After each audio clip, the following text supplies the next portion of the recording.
got to be impressed with that, right, Dan? Very impressed by that, especially the little zoom in, the analysis, checking where the defensive errors from Bruno might be.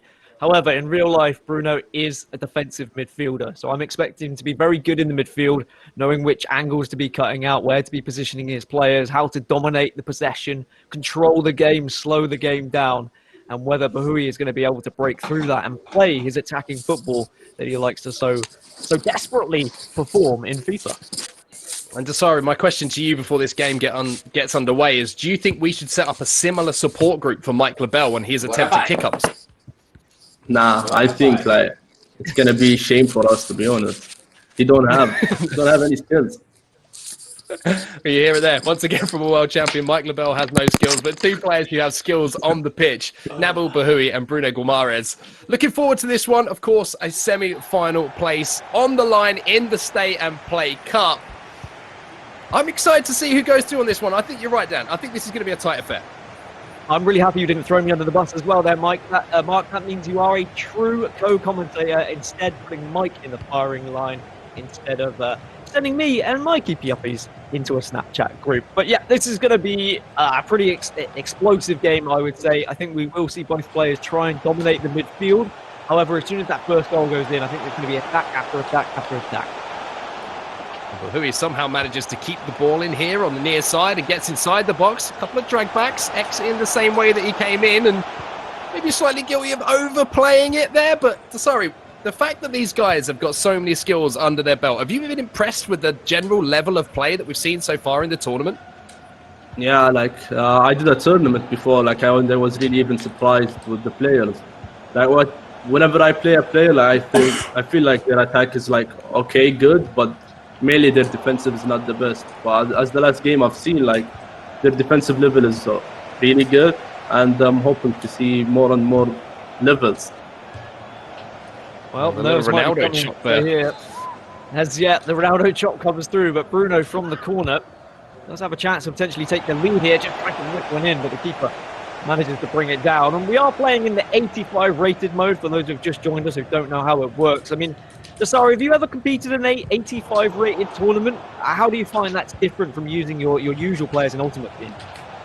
It was like once I played against my friend, and like it was really like when you play Ultimate Team and you play the 85 mode, like it's really different. So I enjoy playing the Ultimate Team with the icons, to be honest. Well, there's a huge chance here, and it is the first goal of the game. A salute to the camera from NABIL Bahoui. He loves the 85 rated mode. He loves the Stay and Play Cup. And again, just getting down that byline. A beautiful little cutback. A simple goal. And NABIL Bahoui keeps his momentum going in the Stay and Play Cup. Yeah, the goals seem to keep rolling. 4-2 against PSV and then 2-1 against Man City's Phil Foden. Bruno did beat João Felix 6-2 in his round of 16 game, so he certainly has goals in him as well. I don't think this is going to be a simple affair for Bahoui. He's now going forward. Bruno on the edge of the box, drag back, can get a shot away if he wants, but an incredible defense, an incredible read of the game by Bahoui. I feel like Bruno. Yeah, I feel like Bruno attacks like really good, and Nabil like Bahoui is trying to control the game more. What do you think? I think that's a completely fair point. I mean, you can see at the moment the sort of counter-attack being set up by one and one trying to control the game. That's kind of what we've seen from a few players so far. But the question I wanted to ask you, obviously we've got a lot of pro footballers playing at the moment. Who's the best pro footballer, in your opinion, that you've seen or played against? That's a tough one. I think there is a pro player that calls Firas Al-Brikan. He's a striker for Al Nassr Saudi club. Like I even play with him pro clubs, and he's an Elite 1 player though. So verified for Champions player. There's a lot of talent for sure in the pro scene, and I imagine that's only going to increase the more that people's eyes are put on the Stay and Play Cup with all these players competing against each other. I'm sure that if we get the opportunity to run it again, that there would be a lot of players who are suddenly popping up to get involved, Dan. I want to see a Stay and Play Legends Cup with retired footballers as well. I think we'd get the likes of Gary Lineker on the sticks, Julian Lescott, I know Lescott plays a lot of Ultimate Team, and he has been part of the global series as well. We've seen him on the desk, so I know he would want to get involved. Maybe that's something we could consider. Get some of the oldies on the sticks. I don't think he will enjoy saying an oldies, Lescott, but I think I would love to see it though.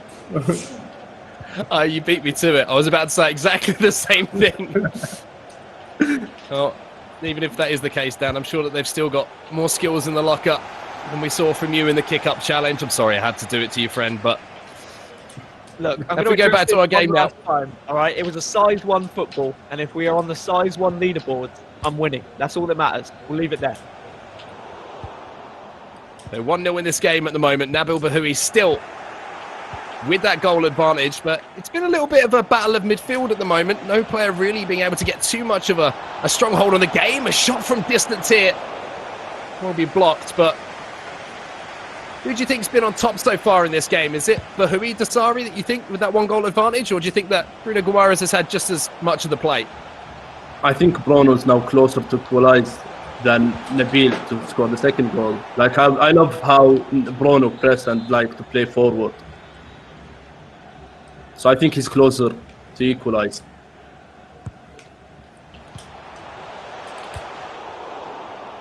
Bruno played into the box there and just cleared away fairly comfortably initially, but the second wave of the attack is about to start.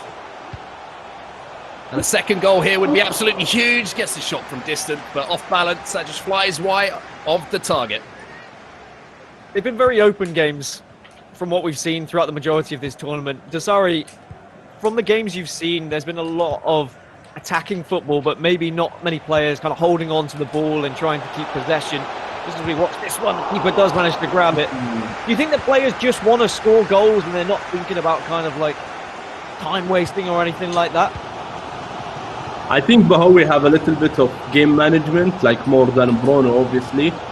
So I think like we need to wait and see.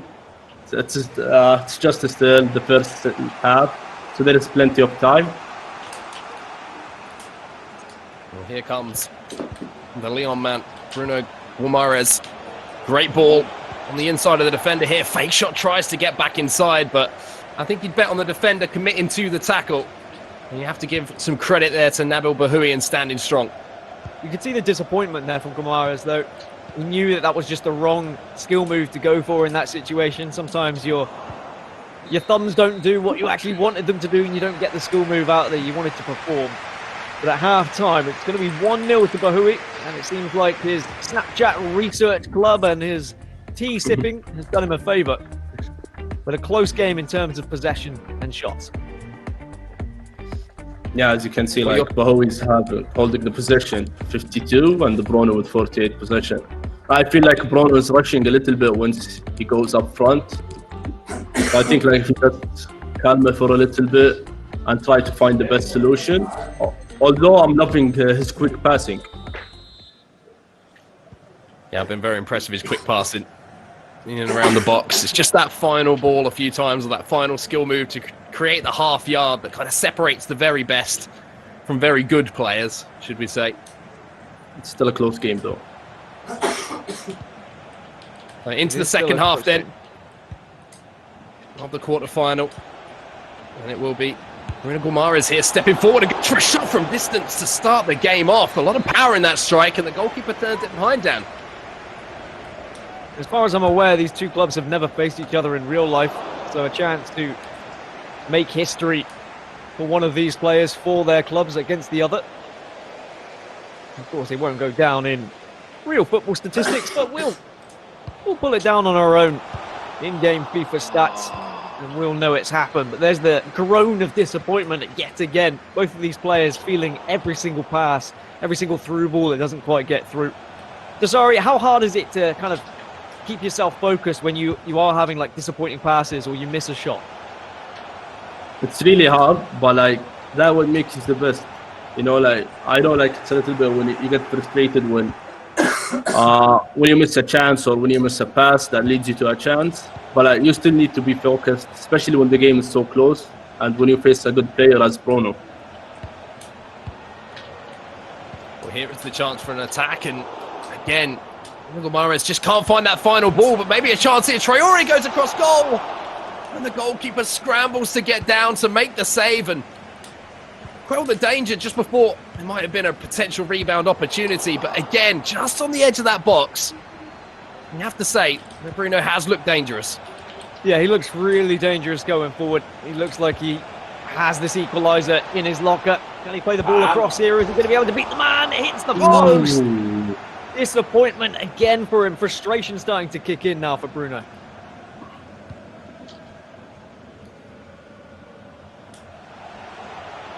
And now on the counter-attack, Nabil Bahoui, having just almost conceded the equaliser in this game, might have a chance to double his lead and put a little bit of daylight between him and his opponent.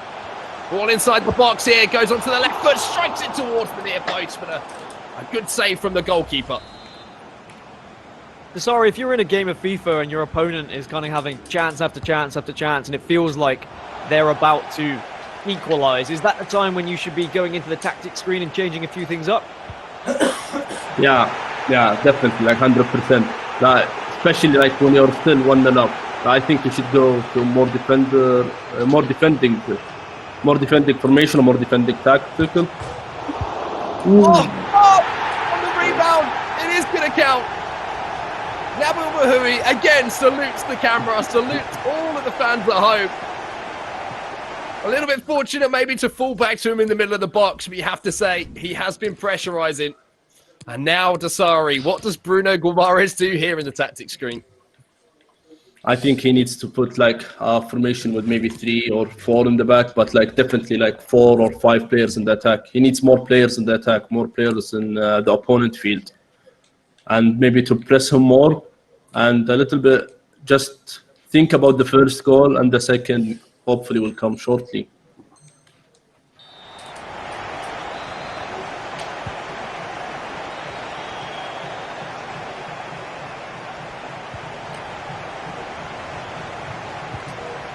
So then, an uphill battle now for Bruno Guimaraes to get back into this game. Still got time left though.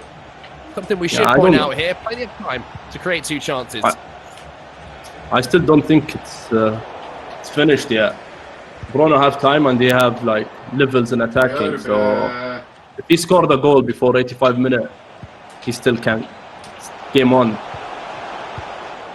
Almost manages to sneak one through there as well with the ball just cut across the box from the left-hand side. But I think you're right, Dasari. I think that there's definitely still goals in this one. Bruno just needs that one chance to be able to break through. But Bahoui, he also looks very scary going forward, and this could be a third, but that's a great challenge, great block, and the keeper will keep the ball in play. So he has to get forward now, has to start playing. It's a very quick attacking football, does Bruno. Well, here is that attack then. Beautiful little interchanging passes here.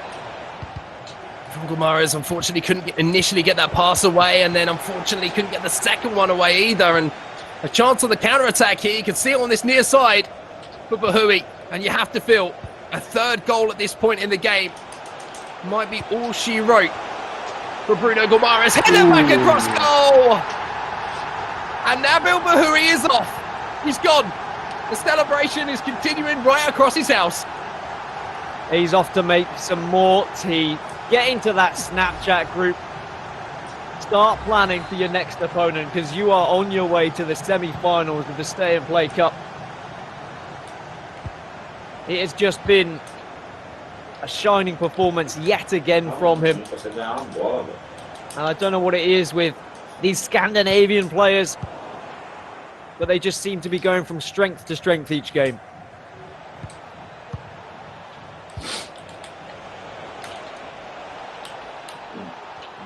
Guimaraes maybe needs to get one now if he's going to have any chance. But again, great defending. What's been so impressive for you, Dasari, about Bahoui's performance overall so far?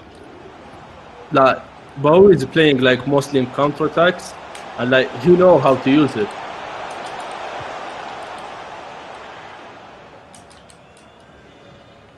And he's clinical as well. Like, he got like 3 chances, and 3 of them was a goal.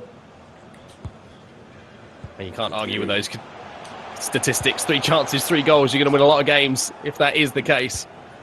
83 minutes on the clock, and you can see Guimaraes may have a chance here to go forward, but at this point, is it just going to be a consolation? Has he just shown too much of that to the defender? Yes, he has. And again, NABIL Bahoui is going to come away, this time on the far side. And AIK, all the fans are going to be absolutely buzzing about this result. It's going to be 11 games in a row now for Scandinavian players getting victories. We potentially could have an all-Scandinavian semi-final, depending on what happens in our last quarter-final of the day, between Durrami and Fabio Silva. Fabio Silva is going to be the last outsider, as it were. There's almost a fourth foul there. But we have a Danish player and now 2 Swedes in the semi-final as well. And honestly, I am so impressed with the Scandinavian pros here. Oh my goodness! Wow. NABIL Bahoui, take a bow! Goal of the tournament, without a doubt, the overhead kick from the corner. I mean, Dasari, you'd be happy with that one. I am. I'm really happy. Unbelievable strike. And for Bruno Guimaraes, that is just salt in the wounds at this point. But NABIL Bahoui, the entertainer off the pitch, the entertainer on it. What a goal that was. A goal to remember for him, I'm sure, and a game to remember, as he will march on to the semi-finals. And Bruno can just watch on and I think just applaud and appreciate. Speaking of applauding, there's Bahoui again. Gracious in victory, and he has done the job. He prepared for it and he has performed well. Unbelievable stuff there from NABIL Bahoui. Dasari, an all-round performance. What was the, I mean, I'm going to ask a very obvious question here and I hope that you give the answer I'm thinking. What was the highlight of that game for you? It was an unbelievable game. Like, I still think Bruno deserved more than 4-0 victory, but we'll play to Bahoui. That's going to do it all from that quarterfinal. What a game it was, and what a goal it was. I'm sure that Jimmy and the guys are going to want to talk about it a little bit more. 1000%, Mark and Dan, and sorry, good to see you again. I mean, that was a comprehensive performance because Bruno G took down Joao Felix 7-2 yesterday. So for him to lose 4-0 in this one is quite impressive. We have Nabil with us, where we will very shortly. I'm very excited to hear his thoughts. Oh, there he is. Nabil. What's up? What's up, guys? Your Snapchat scouting network is A+. Congratulations on a great performance. Thank you so much. I give the 50% to my guys behind me. Yeah, I mean, this scouting network is, I think we've got Emma Tassari is going to ask a question after me, and I think he might want to potentially approach some of your scouting network and give them a job. They're doing great things, but talk to me about that game and particularly that last goal. Did you mean it? Were you aiming for the overhead kick in the box? Yeah, it's like sometimes when I put volley, I put on this L2, and then sometimes they do crazy stuff. So I was leading, so I just tried, you know. It was a little bit lucky, but yeah, to be honest, I'm just happy to win. And you said the scouting network is 50%. I want to know, what did they tell you before this game? What was the scouting report? Yeah, it's guys from my neighborhood. They are really young, like under 20, and I tell them to watch the players I play against. So they look the background. I need to know everything, you know. So this guy, they told me, Bruno, all respect to him, he was really good. They told me that he's really poor behind, and he's really good offensive. And they send me the spaces where I should get the ball and what type of tactic I should play. So it's a little bit advanced, but I don't want to say everything because I still have maybe 2 games left. So Okay. So Nabil, I still remember you when you played in the Saudi League, and congratulations for going through. My question is, like, what was the key of your winning? Like, was it the first goal or the second goal? Like, what was the major key of switching the game? Because like we see after the first goal you scored, Bruno was like a little bit like dangerous in attacking. Yeah, I think the key this game and last game was the defense. The first game I was not so good defense, and I know if I just keep good defense, then the chances will come in the offense. So, and he missed one I think he shot on the post. Maybe he deserved to get the goal there, but still, I think the defense was the key in this game. Well, Nabil, congratulations again. Thank you for your time, and we will see you tomorrow on Championship Sunday. Thank you. See you guys. All right, Nabil Bahoui doing the work. A good performance, a great performance in many eyes, especially with that bicycle kick to finish it off to make it 4-0. Maybe one of the best performances we've seen, huh, Mike? I'd say so. I expected there to be a little more back and forth with the goals, but Nabil, I told you, was better with his balance, having both the attack and the defense, and he just keeps getting better. All right, and what does this mean for our bracket, Spencer? Well, it means we've got every spot taken in the semi-finals but one. There is one game left, and that is between Durami of Copenhagen and Fabio Silva, the youngster, 17 years old, FC Porto. He remains the only non-Scandinavian player left in the tournament. So unless Fabio Silva can get the victory over Durami, it will be either Swedish or Danish winner 100% for this tournament. So I'm sure it's not just going to be the Portuguese that are going to be backing Fabio Silva to try and have a little bit more of a varied Final Four in the tournament. But fair play to the Scandinavian region. They have smashed it this tournament. All right, so 3 quarterfinals are done, but we still have one more to go. FC Copenhagen's Mo Durami, will he be this happy after he tries to beat FC Porto's Fabio Silva, who's going to do his very best to make his ability in FIFA match the greatness of his hair? So don't change that channel, everyone. We'll be right back.